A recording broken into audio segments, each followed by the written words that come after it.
Every once in a while, something happens to validate what you have been passionate about. I'm simply delighted to be able to share my excitement regarding the recent government decree that levels the playing field for home educators and providers, something that really should have happened a long time ago. For years, I've been exposing blended programming as being of questionable legality, as well as being fraudulently reported. Finally, after many years of standing, mostly alone, on this issue, the government has cracked down on the illegitimate application of blended programming within the home education community of this province. There are two things at issue with blended programming. I will deal with the financial problem first, then we will look at how blended programming is supposed to be delivered and reported. First, we need to understand that the Alberta government's funding of education is complicated by the many options for education and by the fact that Alberta is one of few jurisdictions to fund both private and home education. In order to be able to explain what has happened with the blended programming, we need to have a basic understanding of the funding formulas used in this province. This table will help you see what needs to be understood. Now, base funding is the minimum per student amount of money a school can expect for the performance of its duties. Public school will receive 100% or approximately $6,500 per student. Private schools receive 70% of the base funding, or approximately $4,600 per student.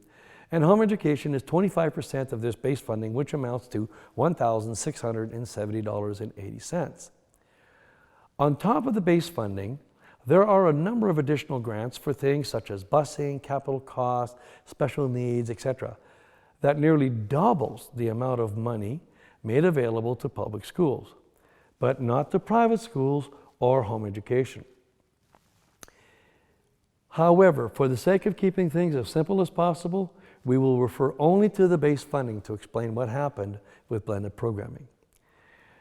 Now that I've explained the base funding available to the different school options, a very important point needs to be made so you can clearly see what the problem was.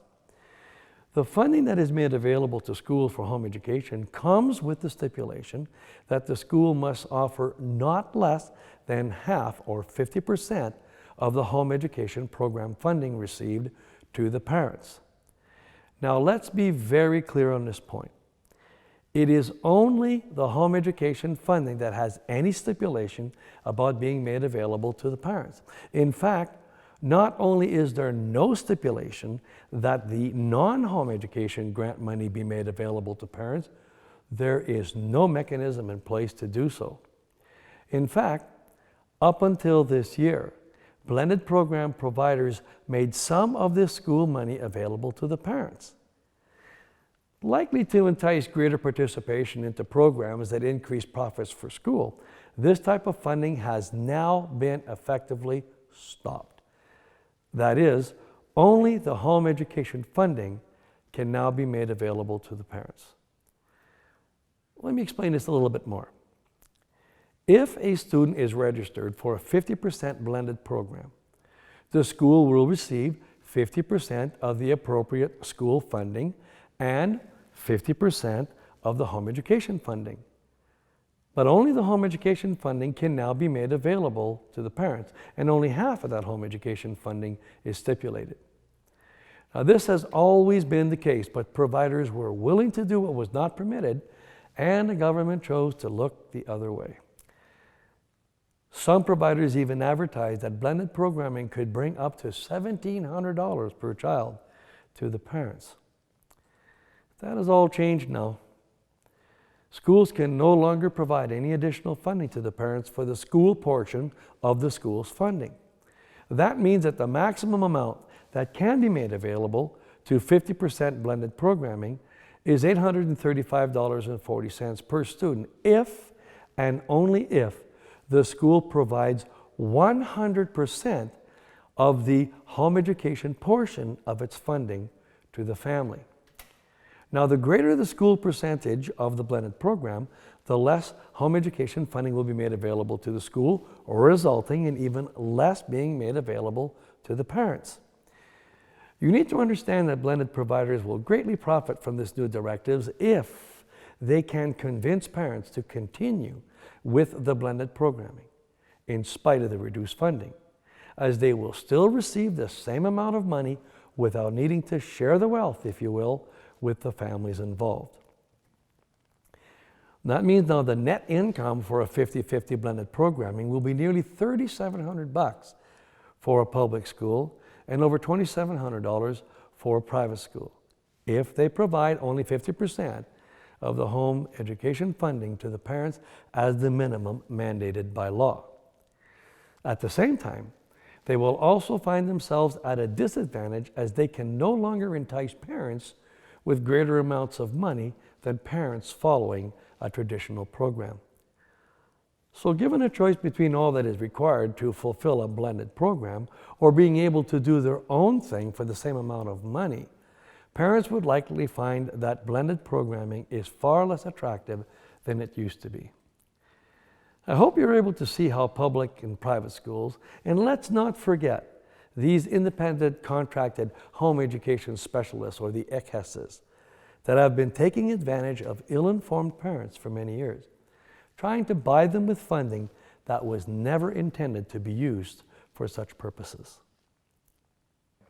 Now we need to discuss the other issue or concern respecting blended programming, which is whether or not it is being delivered as prescribed.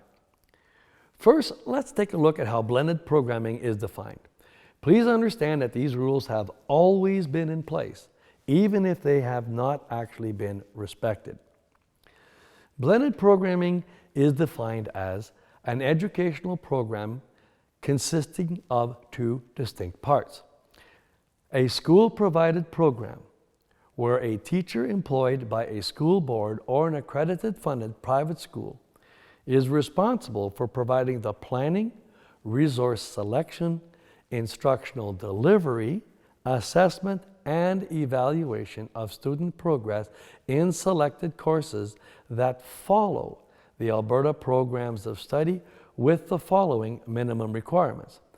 In grades 1 to 9, it is a minimum of 50% school-provided program, which means, of course, the other 50% is a home education program.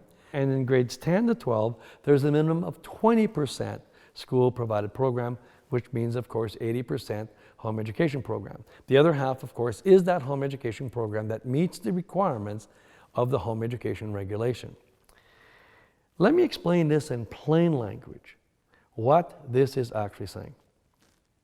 First, the school-provided portion of the home education program must follow the Alberta Programs of Study, not some facsimile. Second, the program must be entirely delivered by a certificated teacher, not a parent representative of the teacher. That means mom can go home or can go shopping or take care of some other chores while the teacher takes this part of the program.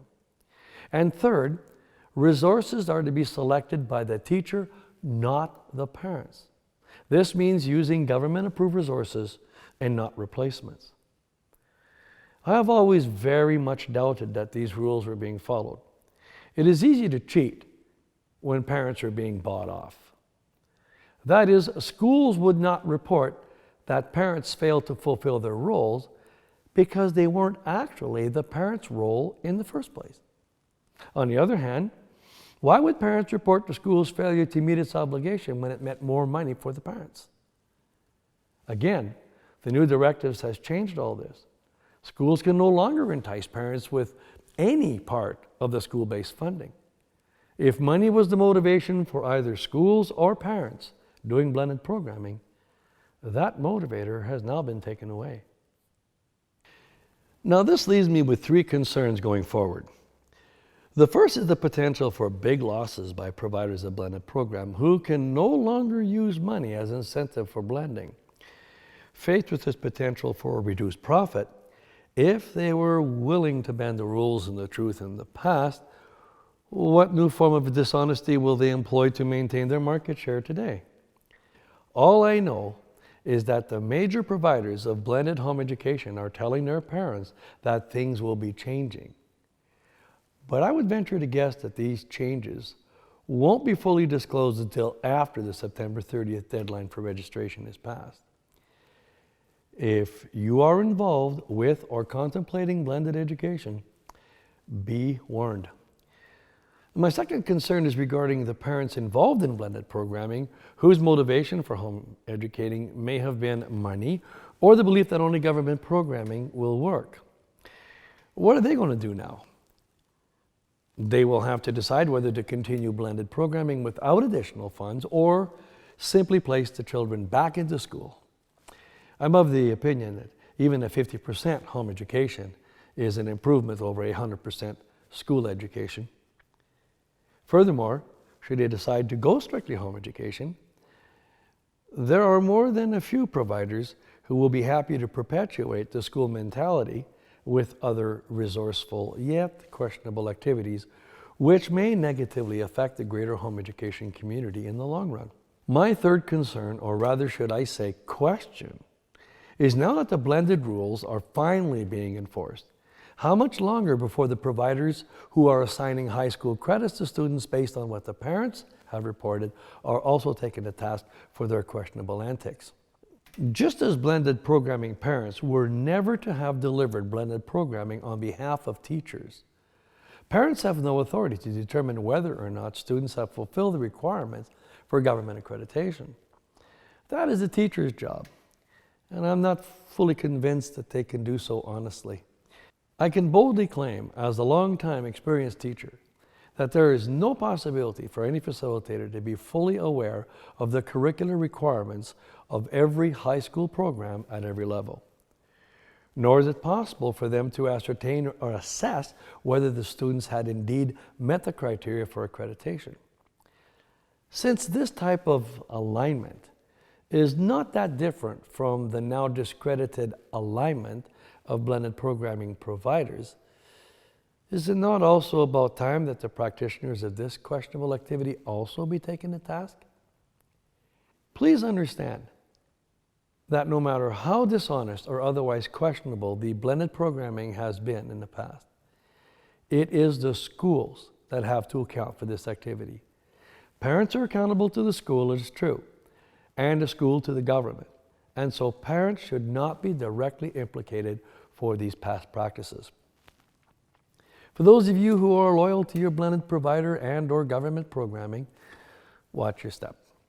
It has been made clear that a great many schools have been dishonestly using parents to improve profits. Now that these profits are in jeopardy, there is no good reason they will not continue to direct parents in some other self-serving direction. Now let me bring you a word from my sponsor. If you, like us, have refused to compromise by staying away from any and all forms of government program and accreditation, this new crackdown is not really of any great concern to us, so it does not negatively affect us. For those of you who have not enjoyed being part of the blended movement, but were always unsure of what else to do, Education Unlimited is the place to learn how to walk on your own 2 feet.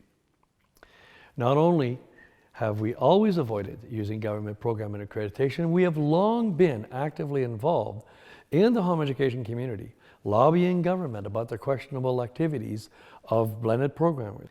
Our vision and mission have always been the education and training of parents to enable, encourage, and equip them to in turn train and teach their children at home. We have the uncompromising know-how. We have an expanding storehouse of resources, and we have the Christian heart for traditional home education. My name is Léo Gaumont.